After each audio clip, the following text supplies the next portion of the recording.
April 27th, 1863. Dear Diary, this morning I followed Mary to a place no first lady should ever go. What I discovered there made me question everything I thought I knew about my own wife. It started 3 days ago, after our confrontation with Hamilton in the wine cellar. Mary had been acting strangely, more secretive than usual, disappearing for hours without explanation, receiving sealed letters she would quickly hide when I entered the room. But this morning, when I saw her leaving the White House at dawn wearing a servant's cloak, I knew something was terribly wrong.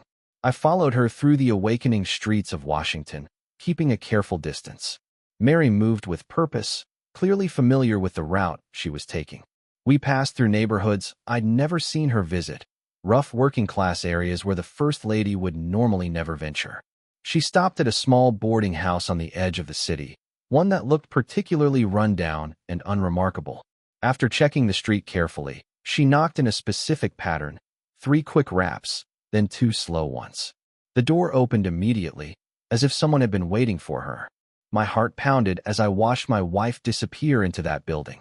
Every fear I'd ever had about Mary's stability, her Southern family connections, her erratic behavior since Willie's death, all of it came flooding back. Was she working with the Confederacy? Had the banking consortium gotten to her? Or was something else entirely happening that I couldn't begin to understand? I waited 15 minutes, then approached the same door and knocked the same pattern I'd seen Mary use. The door cracked open, revealing a hard-eyed woman who looked me up and down suspiciously. "Who sent you?"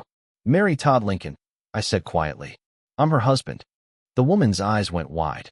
She opened the door fully, revealing a scene I never expected to see. The boarding house interior was nothing like its shabby exterior. The main room had been converted into what appeared to be a sophisticated intelligence operation. Maps covered the walls, coded documents lay on tables, and in the corner, operating a telegraph machine, sat my wife. Mary looked up at the sound of my voice and went pale. Around her, I saw 5 other women, all well-dressed, all clearly educated, all staring at me with a mixture of shock and alarm. "Abraham," Mary breathed. "How did you weren't supposed to." "Supposed to what, Mary?" "Supposed to know that my wife is running some kind of spy ring out of a boarding house." But then one of the other women spoke, and her accent revealed something that changed everything I thought I understood about this situation. "Mr. President," the woman said in a refined British accent, "before you make any judgments, you should know that your wife has been instrumental in preventing 3 assassination attempts against you in the past 6 months alone." I stared at Mary, who slowly stood from the telegraph machine. "Abraham, I can explain everything. But first, you need to understand, everything I've done, every secret I've kept, it's been to protect you and to protect the Union." "Start explaining." "Now." Mary took a deep breath. "Do you remember when Willie died? Do you remember how I seemed to break? How everyone, including you, thought I'd lost my mind to grief? Of course, you were devastated. We both were. I was devastated, yes. But I didn't break, Abraham. I decided to fight back." She walked to one of the wall maps, pointing to marked locations across Washington and beyond. "While you were trying to hold the Union together through politics and military strategy, I realized we were losing a different war, the war of intelligence and counterintelligence. So you decided to start your own spy network? Mary, you're the First Lady. You have no training, no dash. No training." Mary's voice took on an edge I'd rarely heard. "Abraham, I'm a Todd from Kentucky. My family has been playing both sides of every conflict since before the Revolution. I grew up learning how to read people, how to manipulate social situations, how to extract information from casual conversation." The British woman stepped forward. "Mr. President, I'm Lady Catherine Ashford. I work for British intelligence, but my government has been concerned about the influence of certain financial interests in prolonging your war." "The banking consortium," I said, pieces falling into place.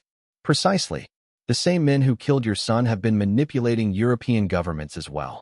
When Mrs. Lincoln reached out to us through unofficial channels, we saw an opportunity to work together against a common enemy." I looked at Mary with new eyes. "How did you know about the banking consortium?" "We only just discovered their existence." Mary's expression was sad. "I've known for over a year, Abraham. Since Willie died, I hired a private investigator, a woman named Sarah Clark who specializes in tracking financial crimes. She discovered the truth about Willie's death months before your secretary Stanton did. You knew Willie was murdered? And you didn't tell me? How could I tell you? Mary's voice broke. You were already carrying the weight of the entire war. Every night, I watched you struggle with guilt over every soldier's death. If I'd told you that our son was deliberately killed by a conspiracy you didn't even know existed, it would have destroyed you. She was right, and we both knew it. A year ago, that knowledge would have broken me. But now, after everything I'd learned, it felt like one more piece of a horrible puzzle. So instead of telling me, you started your own intelligence operation? I started gathering proof. Evidence that would be undeniable when the time was right to reveal it. And along the way, I've stopped 3 assassination attempts, prevented 2 major intelligence breaches, and helped coordinate counter-operations against Confederate spies. But then another woman in the room spoke, and what she revealed made me realize this conspiracy went far deeper than even I had imagined. Mr. President, the woman said, her southern accent unmistakable, I'm Elizabeth Van Lew. I run the Union spy network in Richmond. Your wife is the reason we haven't lost this war already. Elizabeth Van Lew. I'd heard the name in intelligence briefings. She was one of our most valuable assets in the Confederate capital, but I'd never known who coordinated her activities. Mrs. Van Lew, you're taking an enormous risk being here in Washington. A calculated risk, sir. Mrs. Lincoln asked me to come because there's information you need to hear directly from someone in Richmond. Information about a Confederate operation that threatens everything. She pulled out a folded document. 3 weeks ago, I intercepted communications about a plan called Operation Widow. The goal is to make Mary Lincoln a widow by any means necessary. My blood ran cold. An assassination plot. Not just one. Multiple coordinated attempts, all designed to look like accidents or natural causes. The banking consortium has decided that removing you is their top priority, and they're pulling out all stops. Mary moved to my side, taking my hand. This is why I've been so secretive, Abraham. I've been working with Elizabeth and Lady Ashford to identify and neutralize these threats before they could reach you. The 3 attempts Lady Ashford mentioned. One was poison in your water supply. We caught the agent before he could contaminate the White House cistern. Another was a planned accident. With your carriage, we replaced your driver with one of our operatives.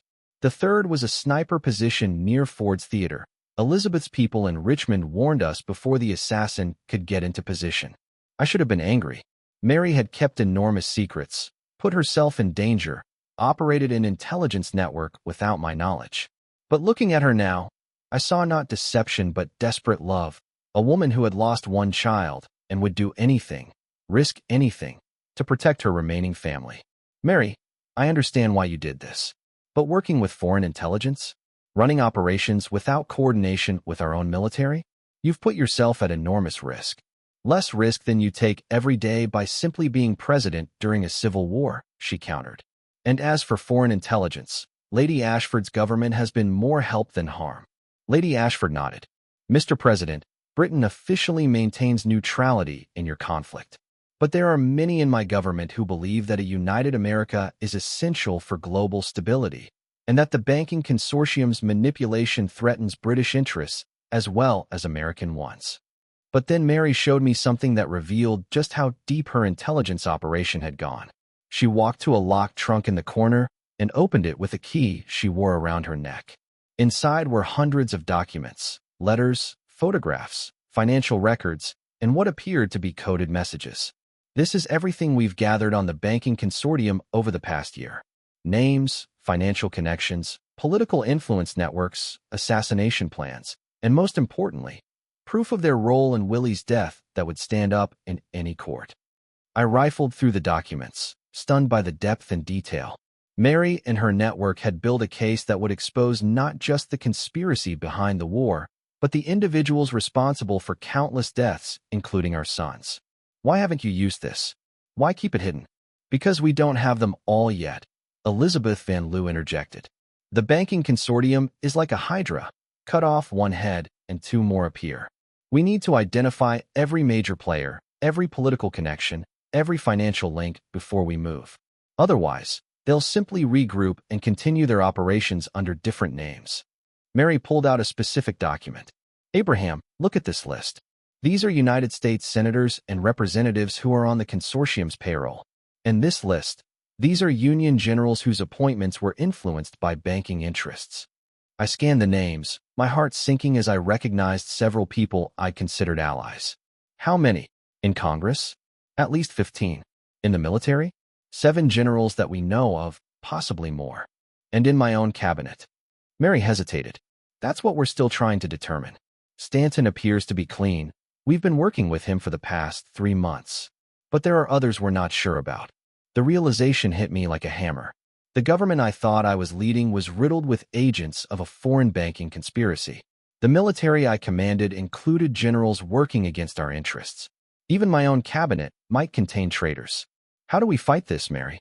If they're everywhere, if they control so much. The same way we've been fighting it, through intelligence, counterintelligence, and very careful manipulation of their own networks. Abraham, what you and Stanton and Hamilton discussed in the wine cellar. Using misinformation against them, we've been doing that for months. Lady Ashford added, and now that you know about Mrs. Lincoln's operation, we can coordinate more effectively. Your official channels combined with her unofficial networks could be devastatingly effective against the consortium. But that's when the door burst open and Tad ran in, followed by a breathless Secret Service agent. Papa, Mama. Tad's face was flushed with fear and excitement. There are men at the White House looking for you. They said it's an emergency. The Secret Service agent, whom I recognized as John Parker, looked grave. Mr. President, Mrs. Lincoln, I apologize for the intrusion, but Secretary Seward has called an emergency cabinet meeting. There's been a development with General Grant's forces at Vicksburg. My mind raced. Was this a legitimate emergency or another conspiracy ploy? After everything I'd learned, I couldn't trust anything at face value. Mary caught my eye and gave a subtle shake of her head. She didn't trust it either. Mr. Parker, I said carefully, who specifically requested this meeting? Secretary Seward, sir, with support from Secretary Chase and the War Department. Mary's intelligence had identified Chase as potentially compromised. Seward we weren't sure about. This could be a trap designed to get me back to the White House, where an assassination attempt had been prepared. Tell Secretary Seward I'll return shortly, but I need to complete some urgent business here first. Parker looked confused. Sir, with respect, what business would bring you to this part of the city? Personal business, Mr. Parker. Now please return to the White House and inform the cabinet I'll be along within the hour.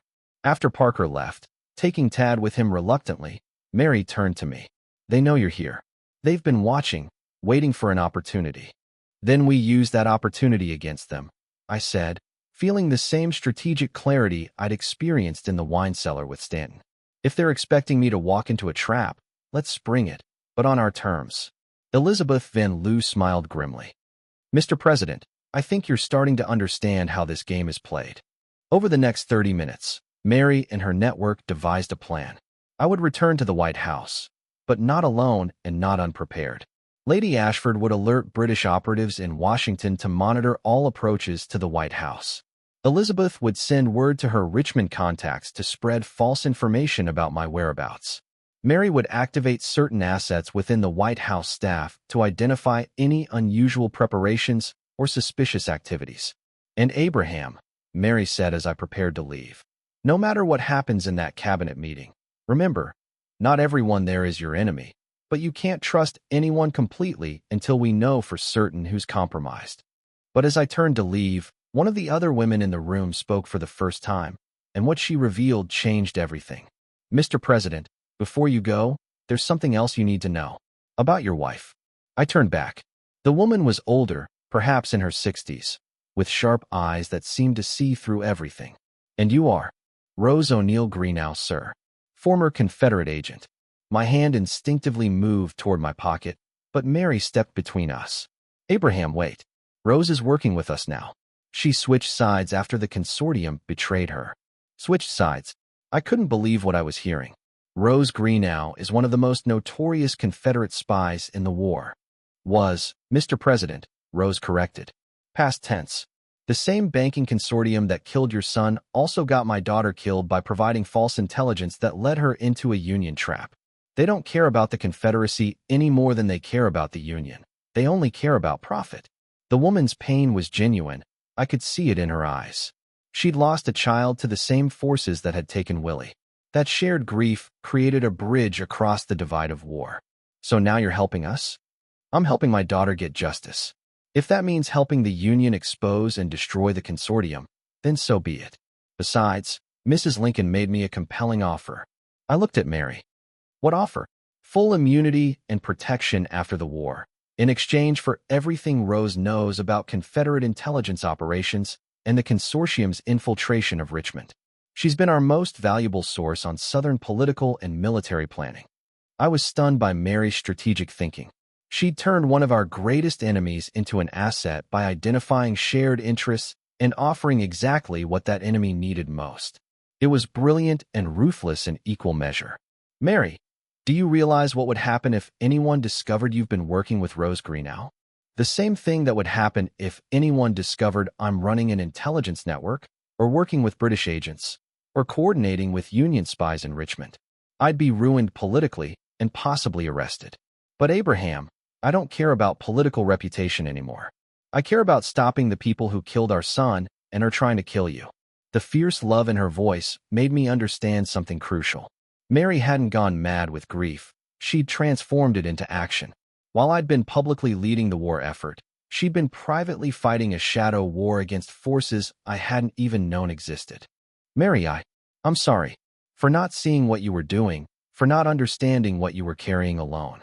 You've been carrying the weight of the entire nation, Abraham. I didn't want to add to that burden. Besides, this work, this secret war, it's helped me process Willie's death in a way that mourning alone never could. She moved closer, her voice dropping to a whisper.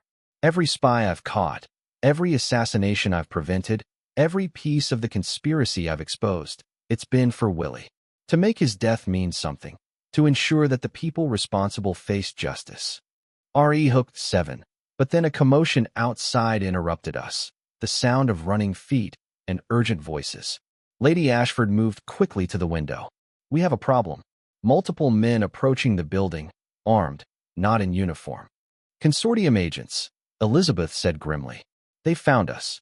Mary's network sprang into action with practiced efficiency. Papers were rapidly secured into hidden compartments.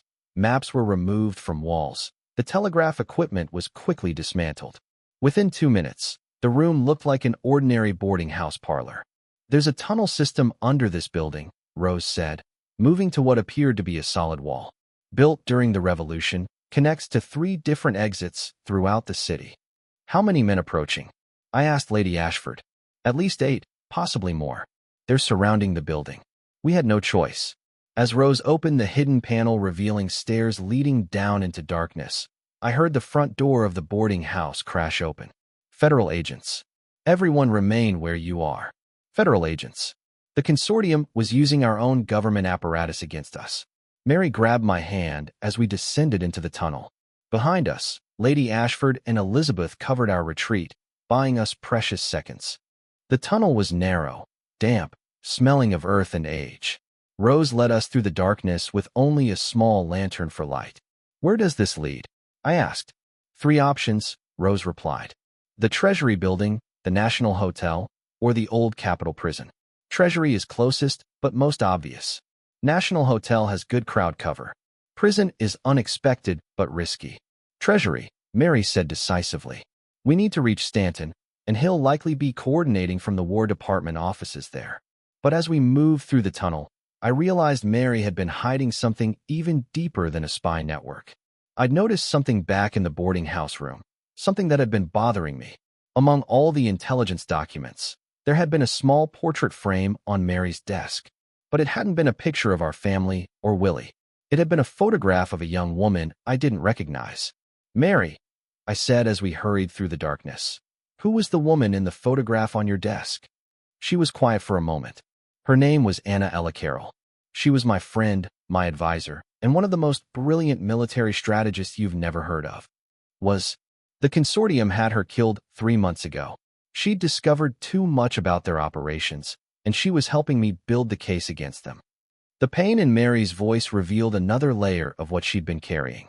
Not just our son's death, not just the weight of running a spy network, but the loss of close friends who'd been murdered for their efforts to expose the truth. Mary, How many people have died in this shadow war? Too many, Abraham. Too many good people who believed in justice and paid the ultimate price for it. We reached a junction in the tunnel. Rose held up her hand, signaling us to stop. Listen. From above, we could hear voices. Multiple people moving through the Treasury building corridors. They anticipated we'd come this way, Lady Ashford said. They're smarter than we thought. Or they have better intelligence than we realized, Elizabeth added grimly. We were caught between pursuers behind us and enemies ahead. The tunnel system that should have been our salvation had become a trap. The third exit, I said suddenly. The Capitol prison. They won't expect us to go there because it seems too dangerous. That's exactly why we should. Rose nodded slowly. It's a longer route, and there are sections of tunnel that are partially collapsed. But yes, it could work. Mary squeezed my hand. Then we go forward. Together. But as we changed direction toward the prison exit, we heard something that made us realize we'd been betrayed from within Mary's own network. A voice echoed through the tunnel behind us. Mrs. Lincoln, Mr. President, there's no point in running. We know exactly where you're going. The voice was familiar. Too familiar. It was John Parker, the Secret Service agent who had come to the boarding house. The man who was supposed to be protecting us. Parker, Mary breathed. He was one of ours. I vetted him myself. Or you thought you did, Rose said grimly. The consortium is very good at placing deep cover agents. People who work for years building trust before revealing their true loyalties. The implications were staggering. If Parker had been compromised, how many others in Mary's network had been turned? How much of her intelligence operation was actually under consortium control? Mrs. Lincoln, Parker's voice called out again. The consortium has a message for you. They know about your daughter back in Kentucky. They know about your brothers fighting for the Confederacy. They know every vulnerability you have, and they're prepared to exploit all of them unless you surrender the president to us now. Mary's face went white. Her family, her daughter, her brothers, they were all potential hostages. Don't listen to him, Mary, I said firmly. It's a manipulation. They're trying to use your family against you just like they used Willie. But what if they're telling the truth? What if they hurt my family because of me? This was the consortium's true weapon, not bullets or poison, but the threat to everything we loved. They understood that people like Mary and me could endure personal suffering, but the threat to our families was nearly unbearable. Mary, listen to me. If we surrender now, if we let them win, then Willie died for nothing. Anna Carroll died for nothing. Every person who sacrificed for this cause died for nothing. Your family isn't safe either way. The only path to protecting them is to finish what we started and destroy the consortium completely. Rose spoke quietly. He's right, Mrs. Lincoln. I surrendered once to protect my remaining children. The consortium took them anyway and used them to control me for 2 years. Surrender isn't safety. It's just delayed suffering. Mary's expression hardened. Then we don't surrender. We fight. We moved quickly through the tunnel toward the Capitol prison exit. Behind us, Parker and his men were closing in, but we had a small head start. The tunnel grew narrower, older, more dangerous. In places, we had to squeeze through gaps in collapsed sections. Rose led us with the confidence of someone who'd used these passages many times before. The prison exit comes up in the old storage cellar, Rose explained. There's usually only one guard there, and he's more concerned with prisoners getting out than people getting in. We emerged into the musty darkness of the Capitol prison cellar. True to Rose's word, a single guard sat at a desk, half asleep. Lady Ashford moved with silent precision, rendering the guard unconscious before he could raise an alarm. Now what? I asked. We're in a prison surrounded by the consortium's people. Mary smiled grimly. Now we use your presidential authority. You're going to conduct a surprise inspection of the prison, complete with your First Lady and advisors. While we're here, we'll be under guard protection from the prisoners, which means the consortium can't easily get to us without revealing themselves. It was brilliant. By being in one of the most secure facilities in Washington, we'd actually made ourselves safer than we'd been in the White House itself. And we'll have time to contact Stanton, coordinate with our remaining loyal forces, and plan our next move, Elizabeth added. As we ascended from the cellar into the main prison area, I marveled at Mary's transformation. The woman I'd thought was breaking under grief had actually been building an intelligence network, forging alliances with enemies, and fighting a shadow war that I'd been completely unaware of. April 28, 1863, written from Capitol Prison. Dear Diary, I write these words from one of the strangest locations I could imagine, a cell in the Capitol Prison, voluntarily inhabited while we coordinate our response to the consortium's latest attack. Mary sits across from me, reviewing intelligence reports with Rose Greenough and Elizabeth Van Loo. Lady Ashford is using the prison's telegraph to contact British operatives. And I am learning, yet again, that the war I thought I understood is far more complex than I ever imagined. My wife is not the fragile, grieving woman I thought I was protecting. She is a brilliant strategist who has been protecting me while I believed I was protecting her. She has transformed her grief into action, her maternal love into fierce determination, and her social skills into deadly effective intelligence gathering. The consortium tried to use her family against her, just as they used Willie against both of us. But they fundamentally misunderstood what drives people like Mary.